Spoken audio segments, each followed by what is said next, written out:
Hello movie lovers, स्वागत है आपका वाइपर एक्सप्लेन चैनल पर। और आज हम शुरू करने जा रहे हैं डेथ ट्रैप सीरीज को। इस सीरीज में हम उन मूवीज को कवर करेंगे जिसके कैरेक्टर्स किसी जानलेवा जगह पर गलती से या अनजाने में जाकर फंस जाते हैं और वहां से निकलना बहुत ही मुश्किल होता है। और आज हम एक ऐसी ही मूवी को देखने वाले हैं जिसका नाम है 247 डिग्री फ़ारेनहाइट। इसे रिलीज किया गया था 2011 में और ये मूवी रियल स्टोरी पर बेस्ड है। तो चलिए अब जानते हैं इसकी कहानी को बिना किसी देरी के। कहानी की शुरुआत होती है जेना नाम की लड़की और उसके बॉयफ्रेंड जेमी से। ये दोनों कपल जल्द ही शादी करने वाले थे, लेकिन एक दिन अचानक ही इनकी कार का एक्सीडेंट हो जाता है जिसमें जेना का बॉयफ्रेंड मारा जाता है। और इसके बाद कहानी 3 साल आगे जाती है। हम जेना की अच्छी दोस्त रेनी को देखते हैं जो कि उसे वीकेंड ट्रिप पर लेकर आई है। जेना असल में अभी तक उस हादसे को भुलाकर मूव ऑन नहीं कर सकी है। इस ट्रिप पर रेनी का गंजेड़ी बॉयफ्रेंड माइकल और उसका दोस्त इयान भी आए हुए थे।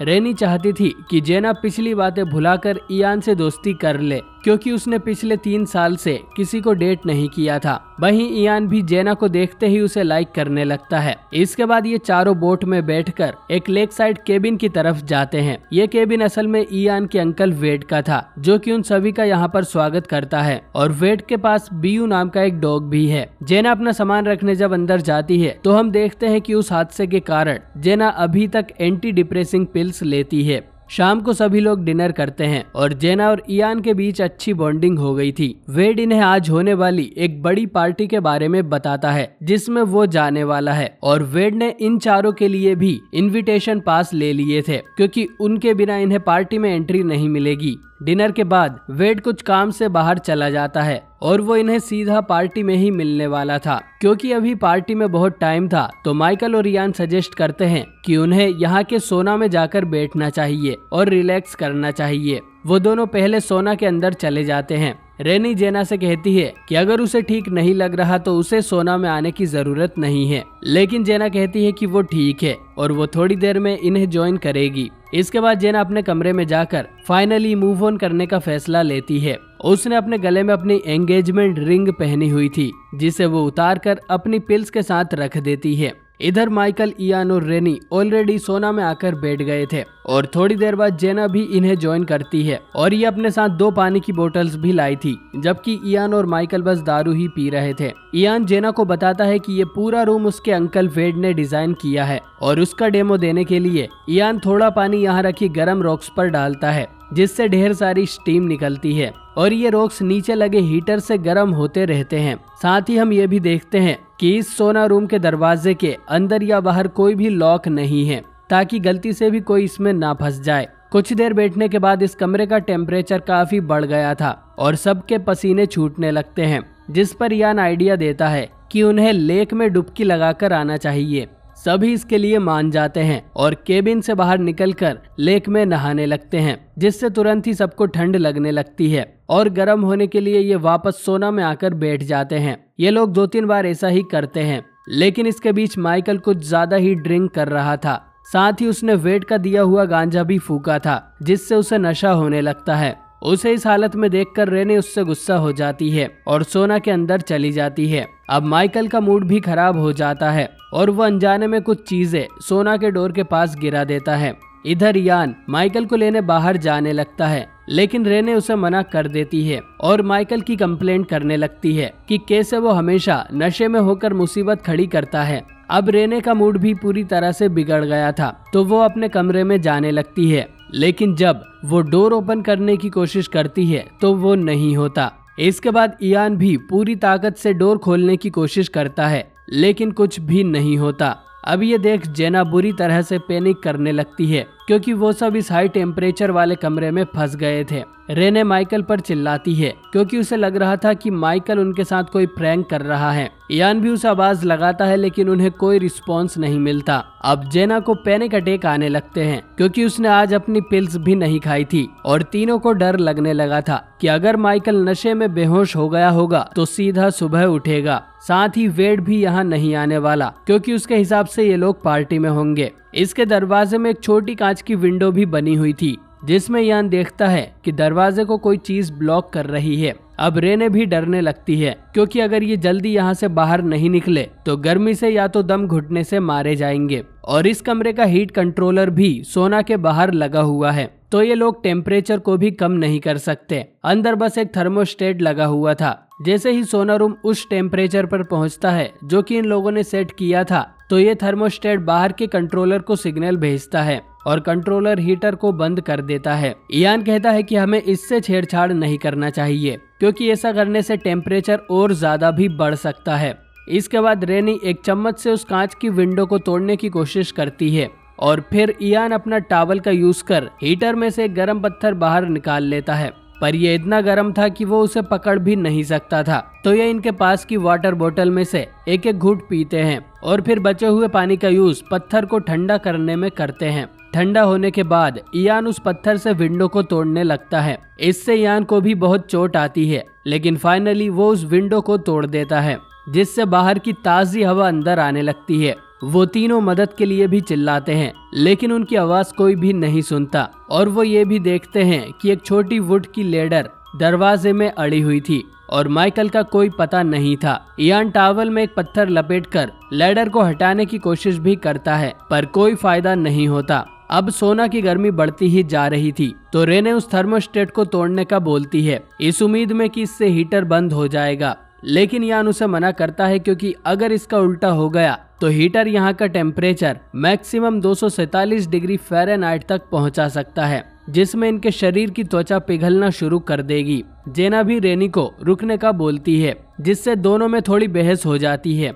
कुछ देर बाद इयान की नजर यहाँ लगे लाइट बल्ब पर जाती है। इयान को लगता है कि अगर वो यहाँ से फ्यूज उड़ा दे तो केबिन की पावर कट हो जाएगी, जिससे शायद हीटर भी बंद हो जाएगा। अब इयान एक बल्ब निकालकर उसे गीला कर लेता है और उसके साथ छेड़छाड़ कर फ्यूज उड़ाने की कोशिश करता है। अब पावर तो कट नहीं होती, बल्कि इस कमरे के सभी बल्ब फूट जाते हैं। और क्योंकि इयान का पूरा शरीर पसीने में गीला हो रखा था, तो उसे भी एक जोरदार करंट का झटका लगता है,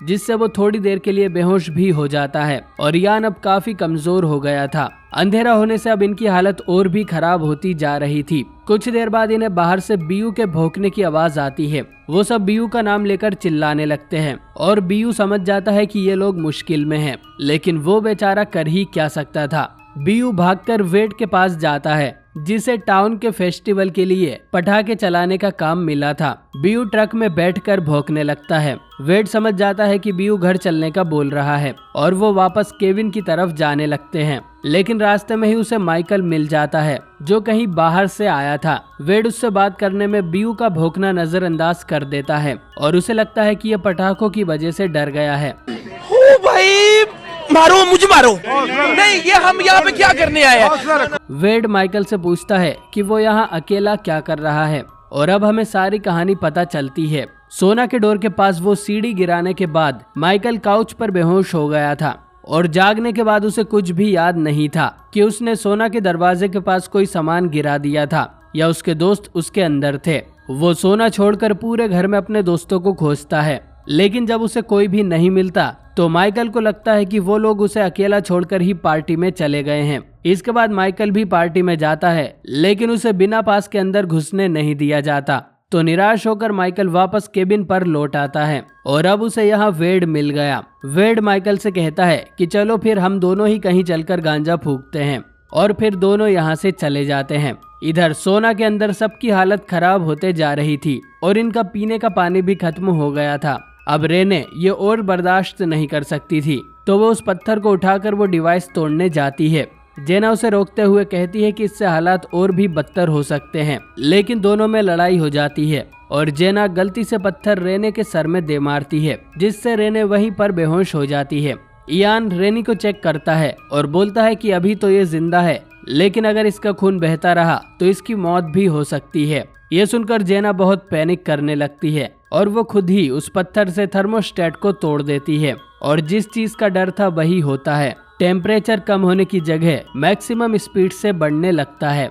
अब ये देख इयान का दिमाग खराब हो जाता है और वो पागलों की तरह हंसने लगता है और उसे देखकर जेना की और ज्यादा फटने लगती है। अब इयान से गर्मी बर्दाश्त नहीं हो रही थी, तो वो हीटर को हिलाने लगता है, जिससे उसकी बॉडी भी जल जाती है, लेकिन वो फिर भी नहीं रुकता। आखिर में वो हीटर की गैस पाइप ही तोड़ देता है, जिससे गैस लीक होने लगती है और इयान के मुंह पर ही एक धमाका होता है, लेकिन जेना किसी तरह दरवाजा खोल लेती है और बाहर आकर ढेर सारा पानी पीती है। इसके बाद वो अपने रूम में जाकर रोने लगती है, लेकिन फिर हमें पता चलता है कि जेना असल में हेलुसिनेट कर रही थी और असल में वो अभी भी सोना के अंदर ही फंसी हुई है। धमाके में उसे भी थोड़ी चोट आई थी, लेकिन इयान इस धमाके की वजह से मारा गया था। साथ ही कमरे में अब हीटर की गैस भी लीक हो रही थी। इधर रेने को होश आता है तो जेना उसे हीटर से दूर करती है और किसी तरह उस डोर तक ले जाकर उसकी बॉडी को टॉवल से बांध देती है ताकि रेने ताजी हवा में सांस ले सके। इसके बाद जेना उस लकड़ी की चम्मच को उस गैस पाइप में लगाकर गैस लीक होने से रोक देती है, लेकिन बढ़ती हुई गर्मी और गैस के कारण जेना खुद वहीं पर बेहोश हो जाती है। इसके बाद हम माइकल को देखते हैं जो केबिन में आ गया था। हमें उसके एक फ्लैशबैक से पता चलता है कि कैसे नशे में उसने कुछ सामान गिरा दिया था और फिर वो उस सीढ़ी को डोर से टिकाकर चला गया, जो कि फिर खिसक कर दरवाजे में फंस गई। अब कुछ घंटों बाद वेड यहाँ आकर सोना रूम की तरफ जाता है, जिसकी विंडो में उसे रेने का सर दिखाई देता है। अगले सीन में हम देखते हैं कि पुलिस और एम्बुलेंस यहाँ आ गई थी और जेना और रेने जिंदा बच गई हैं। वेड पुलिस को सब कुछ बताता है। वहीं माइकल एक जगह बैठकर रो रहा था क्योंकि उसकी लापरवाही की वजह से उसके दोस्त इयान की जान चली गई। और ये फिल्म यहीं पर एंड हो जाती है। तो दोस्तों, आई होप कि आपको ये वीडियो पसंद आई हो, और अगर आप चाहते हैं कि मैं ऐसी ही और भी मूवीज एक्सप्लेन करूं तो कमेंट करिए डेथ ट्रैप। बाकी चैनल को सब्सक्राइब करना ना भूले और मैं मिलता हूं आपसे बहुत ही जल्द एक नई वीडियो के साथ।